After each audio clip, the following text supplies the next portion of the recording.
안녕하세요. 북튜버 신유아입니다. 네, 오늘 제가 낭독할 책은요. IT 사용 설명서 이 책이에요. 인터넷 생태계가 지배하는 디지털 세상. 깊숙이 파고든 디지털 기술은 우리 일상과 일터에 어떤 변화를 가져다 주는가. 테크라이터가 알려주는 최신 IT 정보 이 책인데요. 작가 소개를 좀 해드릴게요. 낭독 전에 김지현. 다양한 경험과 직업을 가진 ICT 분야 전문가다. 이 기존에는 SK 플래닛에서 신규 사업 전략을 담당했고 다음 커뮤니케이션에서 모바일 사업 전략과 사물 인터넷 등의 사업 기획을 하기도 했다. 한때 카이스트 정보 미디어 겸직 교수를 맡기도 했다. 1996년에 컴퓨터 119라는 첫 책을 쓰기 시작해 2009년 웹 트렌드 앤 전략 리포트, 2010년 모바일 이노베이션, 2013년 포스트 스마트폰 경계의 붕괴, 2020년 인공지능과 인간의 대화 등 신기술 트렌드 중심의 다양한 저술 활동을 했다. 정말 요즘 세상은 IT를 빼고는 돌아갈 수가 없습니다. IT 정말 중요하죠. 파트 1은요, 일상을 바꾼 IT 상식. 파트 2는 일터를 바꾼 IT 매뉴얼. 파트 3, 네. 신기술 메타버스와 암호화폐가 이끄는 변화. 파트 4, IT 산업의 변화. 파트 5, 세상을 바꾼 IT 스펙트럼. 정말 이 IT의 기술력이 어느 정도냐에 따라 한 나라가 정말 강대국인가 강대국이 아닌가 이런 것도 좀 결정이 나는 것 같습니다. 자, 저는 이 책을 읽으면서 과거에는 몰랐는데 이 시대가 조금 이제 흐름이 지나면 지날수록 IT가 정말 중요하구나. 이 교육뿐만 아니라 전 세계적으로 정말 IT를 빼놓을 수 없구나 라는 생각이 더 들더라고요. 제가 이 일부를 낭독을 한번 해볼게요. 잠깐만요. IT 사용 설명서 낭독해 보겠습니다. 스마트폰 알람 시계로 아침을 맞이해 가장 먼저 카카오톡과 페이스북, 인스타그램 메시지를 확인하고 어젯밤 마켓컬리로 주문한 신선식품을 들여놓는다.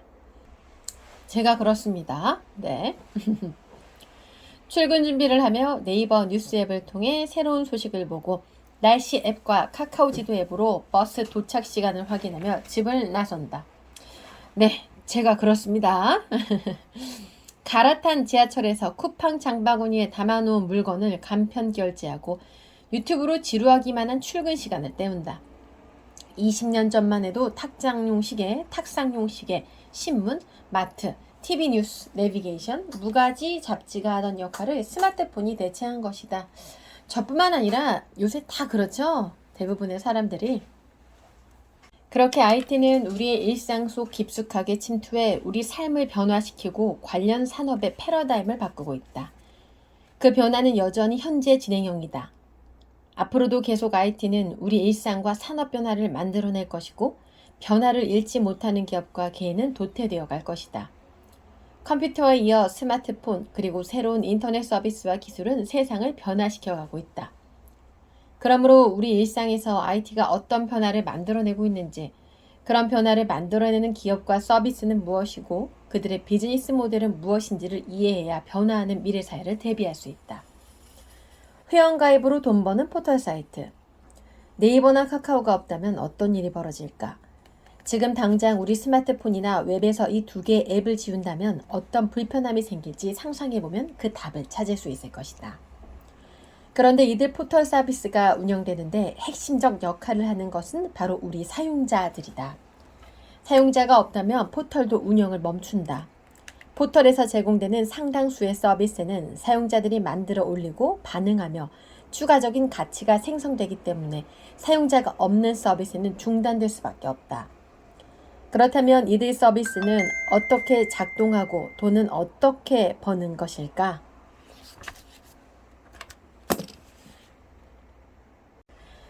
포털은 대체 어떻게 운영되는 걸까?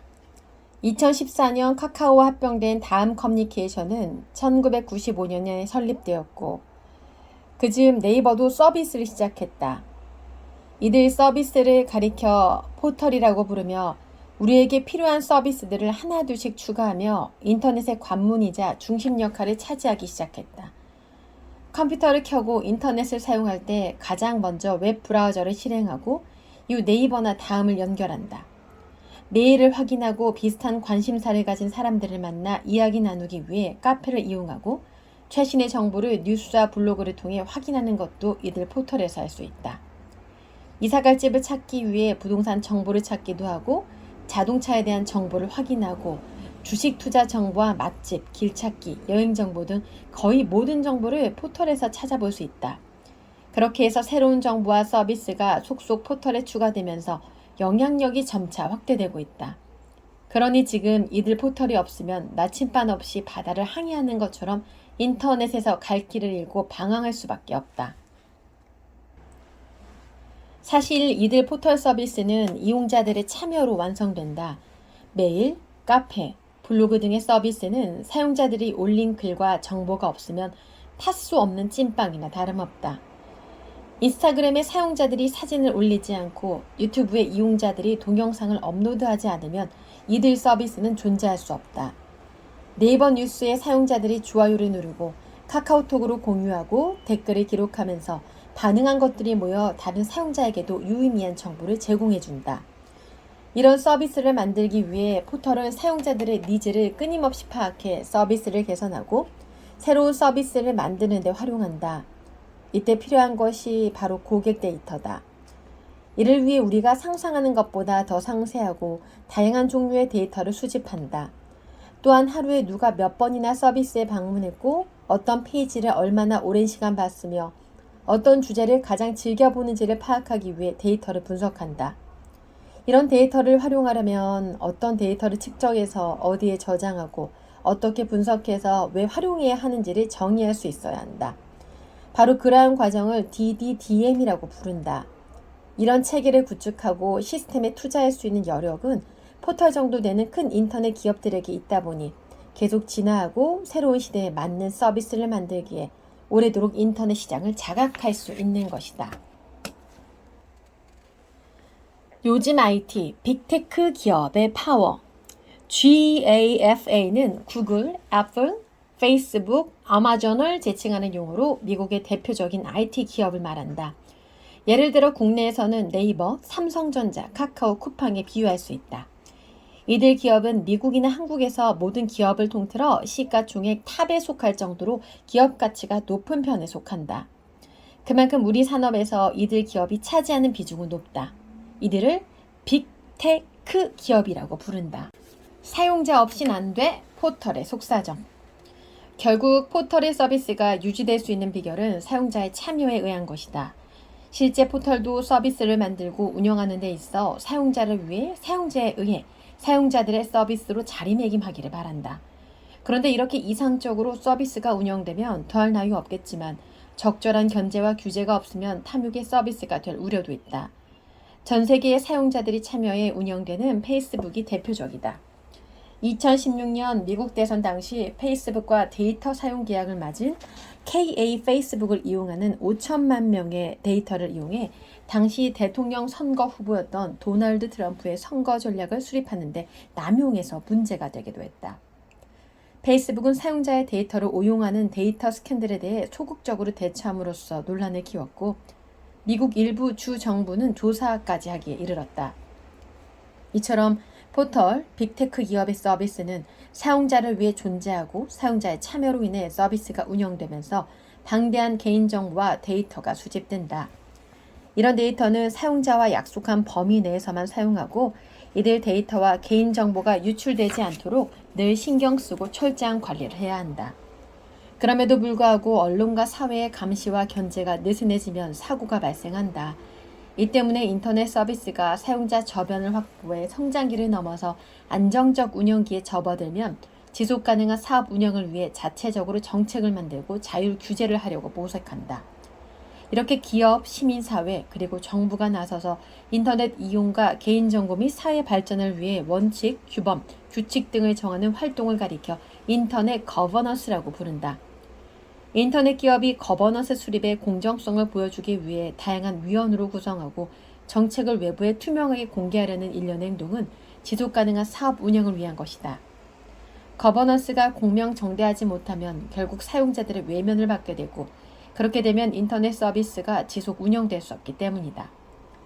카카오톡 무료로 퍼주면서 어떻게 돈을 벌까? 그렇다면 포털 비즈니스는 무엇으로 돈을 벌까? 모든 인터넷 서비스가 성공하리라는 보장은 없지만 정작 사용자가 많아져도 사용자들의 눈치를 보며 서비스를 운영해야 하고 사용자가 늘수록 이를 운영하는 데 필요한 시스템 비용도 늘어나기 때문에 돈을 벌기가 어렵다. 우리가 공짜로 사용하는 카카오톡은 국민 메신저라 불릴 만큼 사람들 대부분이 사용한다. 카카오톡을 통해서 전달되는 메시지만 해도 기존의 휴대폰 SMS를 통해 전송되던 메시지보다 양적으로나 질적으로 크게 늘었다. 메시지의 수도 늘었을 뿐 아니라 전송되는 형태가 텍스트뿐만 아니라 이미지, 영상에 이르기까지 다양해지면서 이를 운영하는 데 상당한 비용이 들어간다. 우리가 카카오톡으로 메시지를 보내면 카카오톡의 거대한 서버에 저장되며 상대방에게 전달된다. 상대가 메시지를 읽었는지 안 읽었는지도 확인해야 하고 수개월치의 메시지들을 저장하려면 엄청난 저장 장치가 필요하다. 그렇다면 카카오톡은 대체 어떻게 돈을 벌까? 카카오톡은 크게 세 가지의 비즈니스 모델을 갖고 있다. 첫째는 사용자에게 유료로 판매하는 이모티콘이다. 내 감정을 보다 풍성하게 꾸미기 위해 다양한 이모티콘이 제공되는데 일부는 무료지만 대부분은 유료로 판매된다. 둘째는 채널이라는 광고 솔루션이다. 채널은 브랜드나 스타, 미디어 등을 친구로 추가해서 컨텐츠, 정보, 혜택 등을 받을 수 있는 서비스다.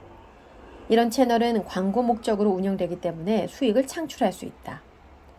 셋째는 선물하기, 쇼핑하기 등의 이커머스, 그리고 카카오 프렌즈라는 카카오의 캐릭터를 이용한 저작권 사업 등이다. 카카오톡의 저변을 이용해서 이커머스나 카카오페이, 카카오 지갑 등의 다양한 비즈니스로 확장 가능한 가능성을 갖추고 있다. 이와 유사하게 성공한 인터넷 서비스는 다양한 종류의 비즈니스 모델을 통해 수익을 창출한다. 성공적으로 서비스의 사용자 규모를 확대하는 것이 어렵지 이후 돈 버는 것은 쉽다. 사용자가 많은 곳에 돈 벌 기회도 많아지기 때문이다. 그래서 사용자를 보다 많이, 자주, 오래도록 사용할 수 있도록 묶어두려는 인터넷 서비스는 초반에 돈 벌 궁리보다는 더 많은 사용자를 확보하기 위해 투자한다. 다음에 한메일과 카페, 네이버의 지식인과 검색, 그리고 아이러브스쿨, 프리챗, 코리아닷컴, 세이클럽, 싸이월드 등의 서비스가 그랬고 야후, 라이코스, 구글, 페이스북 등의 글로벌 서비스가 그랬다. 또한 인스타그램, 틱톡, 제페토 등의 최신 모바일 앱들도 그렇다. 그래서 빅테크 기업들의 공짜 인터넷 서비스와 앱은 한없이 사용자에게 퍼준다. 그들이 그렇게 무료로 서비스를 운영하는 이유는 사용자가 충분히 많아지고 이 서비스 없이는 불편해서 살아갈 수 없도록 하는 시점이 되면 다양한 비즈니스 모델로 돈을 벌 수 있기 때문이다.